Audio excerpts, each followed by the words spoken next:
Hi everyone, Ginette Biro here, helping you to make sense of life. And what I want to talk about today is the idea that we have all had this experience before, or you know someone who has. And it is that moment when you're sitting in your house, usually by yourself, and you notice your pet, your cat, or your dog, or your ferret, who knows, staring at the corner, or the wall, or the door, barking or hissing or wagging their tail or something, and you look and there's no one there.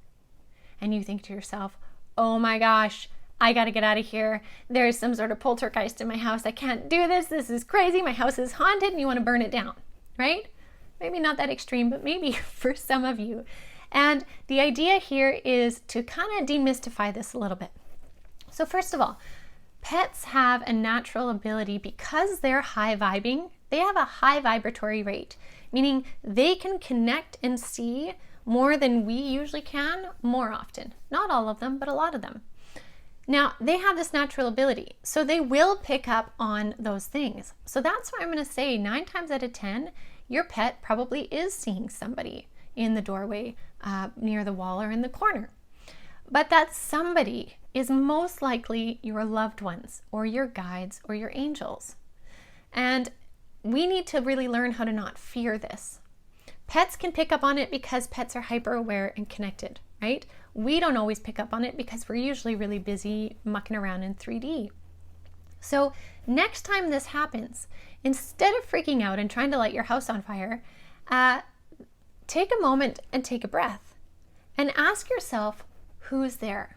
Ask Spirit, who's there? You may be surprised what you learn or feel. You may see it or you may feel it, and you may actually find it is, say, your grandmother or your grandfather who's coming through with this loving energy, and they're so glad that your pet was able to notice them. Now, if that still freaks you out too much, that's okay too. So the idea then, if you notice your pet doing this, you can always say to Spirit, this freaks me out.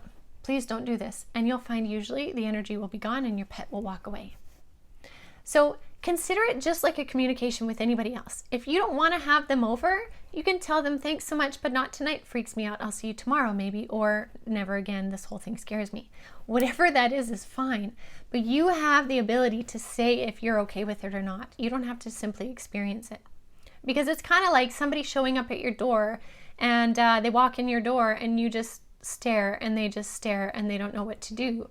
But if you tell them like, hey, come on in, or hey, I'm not really available right now, then you're doing something with the energy and sort of taking control. So I hope that helps eliminate some of the fear in that response. I will say that I definitely had that response when I was younger.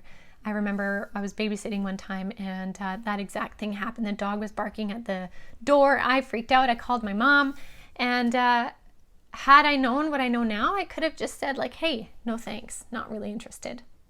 So hope that helps you make sense of life.